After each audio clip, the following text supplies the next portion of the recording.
Environmental scientist Leon Kalenkowitz, who's over there on the end here, not in Alaska saving some kind of species today, but here in Washington.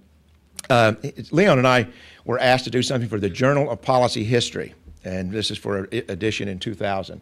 And we actually wrote a paper which attempted to answer why this happened. And I'm not going to go through all of that because you can read that at www.NumbersUSA.com and just type in retreat from population stabilization.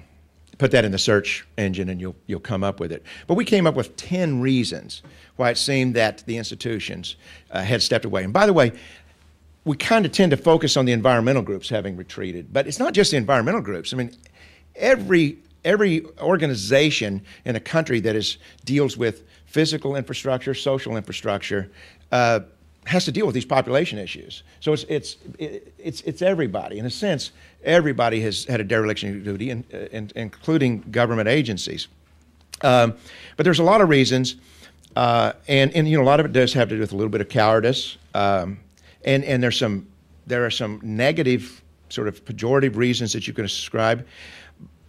But since we did that article 10 years ago, I've thought a little more about the tragedy of the commons aspect of this, and that's what I wanted to spend the rest of my time talking about right now. I mean, we know that once immigration became the main cause of U.S. population growth, that really changed the way that people were willing to tackle this. As long as it was, frankly, as long as the problem was primarily white Americans, white native-born Americans having too many kids, it was just a whole lot easier in a politically correct way to take it on.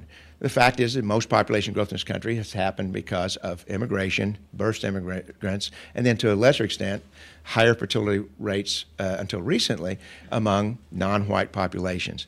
Makes it even tougher to deal with. Don't believe me. Talking about population, I know that Paul Ehrlich and others here who were dealing with that in the 60s can tell you it wasn't easy in the 60s. I mean, you came under tremendous fire. But in the end, though, for most of these groups, it became much more difficult to deal with once immigration was the primary cause of population growth. Abortion politics erupted in the 70s and made it much more difficult to talk about population. So I think the silo phenomenon helps explain somewhat why it would just be natural for all of these groups to step away and let somebody else deal with population growth. To me, it seems to me that there is a logical institutional self-interest for almost every one of these organizations out there to avoid population as an issue. And if I put that out as a premise, and I think it's worth our thinking about, because I think rather than ascribing primarily bad motives to all the groups that are avoiding it, we may have a better chance of seeing some improvement if we see that these institutions are just moving in the natural, when it comes to logical institutional self-interest. So about silos. NumbersUSA is a silo. I imagine many of you are members of silos. That's the single issue legislative organization. That's different from an ideological organization that takes on all kinds of issues. Political party is the biggest non-silo. But most organizations find that you find one issue and you try to get a majority around that one issue. You add a second issue to your agenda, and whatever part of the population was with you on the first issue shrinks because they don't like you taking on that second issue. And you add a third, it gets smaller and smaller. Politicians, you see, they may try to be a silo, but it doesn't work. Most environmental organizations are a kind of a silo. I mean, if you kind of think that there are dozens and dozens of environmental organizations. They don't all do everything. You have organizations that deal with large mammals and fish and big fish and small fish, with biodiversity, with water pollution, with air pollution. There are dozens of different kinds of environmental issues, and so organizations form to fight this for one thing. They focus, and so even they don't take on, extra stuff. I mean, you take something like the Audubon Society, which tried to kind of do everything, but seems to me has kind of gotten back a little more toward birds. So, if you think of the single issue phenomenon, it's like adding population feels like adding a second issue, and it always is, because you always turn off people by adding population. Let me give you a dam example. This is totally made up, but I just want to use an example to sort of see where this leads. Let's say that you're an organization that your sole purpose is to fight the placement of new dams. And we can imagine all the reasons why you do that, all the environmental reasons why you try to stop a new dam. Now, you're fighting, this year, there's a dam that's going to go in this great river habitat and destroy that habitat, kind of forever. I mean, that's sort of the way it feels.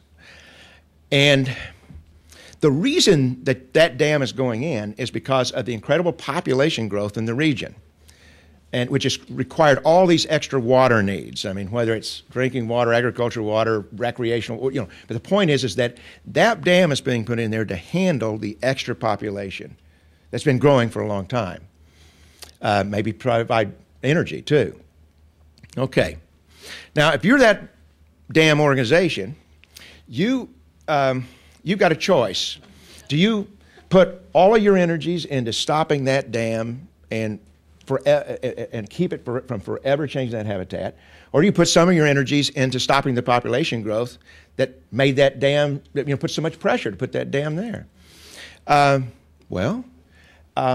Let's just say you decide to put 10%, just 10% of your resources into the longer term effort.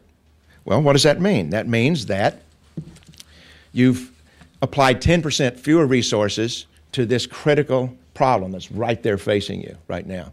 I mean, you've not put 100% of your efforts into stopping that dam. You've pulled 10% of your resources away. A percentage of your members who've always been about river conservation and their hatred of dams are going to go, what the hell are you doing dealing with population? It's like, and so you've got conservatives who think, oh, that must be a red flag, you must be for abortion, and you've got liberals who say you must be racist, and so, the dam organization is sitting there and going, okay, I'm going to lose some membership, I'm going to lose some funders. You've got a foundation that says, hey, we're into dams, I mean, we're actually into not dams, but we're not into population, that's not what we do. So you got some danger there if you put 10% of your resources there.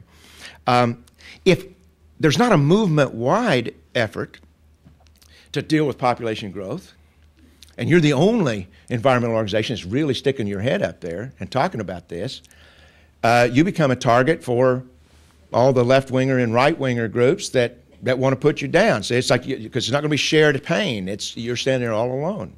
So, who wants to be the one that's standing up there like that? Plus, if the rest of the movement is not dealing with this issue too, the chances are your 10% resources placed into trying to tackle and deal with long-term population growth may be not more than symbolic. I mean, it may feel like it doesn't really make any difference at all. It's certainly going to not make any difference in the short term. And let's say you are successful. The success is several years, maybe decades down the line, and it's very hard to take a picture of the things that don't happen. You can't put it in your glossy brochure to send out to your membership and to your funders. Stopping that dam and showing the pictures of the wonderful river habitat that you saved, that raises money. So for all those reasons, can you just see how difficult it is? Once the different environmental groups and other organizations around the country started letting the population side of their work fall apart and kind of disappear, there were only 2 or 3 standing, and you can see, and then at the end, it's like nobody's standing, almost nobody. So that's the tragedy of the commons, isn't it? It's when your self-interest, your own best self-interest, your institutional self-interest works against the interests of the whole. And I think that's what has happened. And it's even though there's all of these other reasons why people have moved away or afraid of population interests, this is probably maybe the hardest thing we've got to deal with. What I have found, and I know many of you, I've talked to you, when you talk to major leaders within the major environmental organizations, and sometimes the very top, and you talk privately, it's definitely going to be off the record. It's not like the major leaders of the environmental organizations don't understand what Phil was saying. But their focus is so much on the now. It's just very difficult, for all these reasons I just named, for them to think about dealing with this long term. So is there any hope in this? Because anytime you deal with a tragedy of commons situation, it's like you have to come up with a new paradigm, seems to me. And I offer this basically so that all the brains in the room can be thinking about this.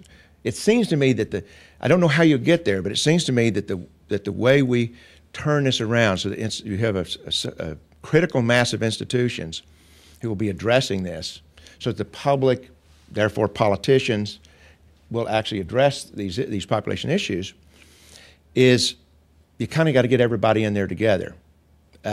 Notice, what if 40 of the top 50 environmental organizations, and what if half of all the top infrastructure organizations in the country, and physical and social infrastructure, what if there was sort of a sense together that we're going to tithe on the long-term issues?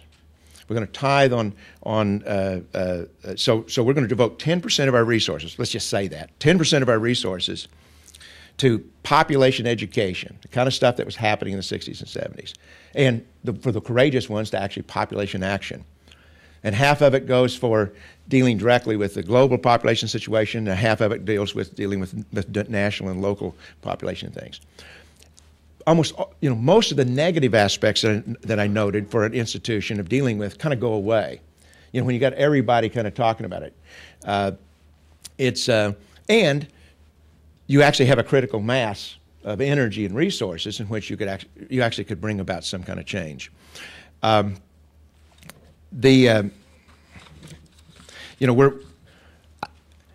we have to do is get all of these environmental leaders and other kind of leaders who actually know this personally to sort of look at the charts, to look at what does it mean to have 600 million people in this country at the end of this century, to add the fourth 100 million by 2040, to add the fifth 100 million by 2070, to add the 600 million before 2100.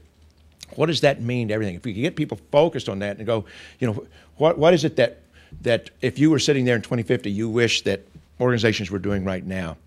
But I do think it has to be some kind of a collective effort.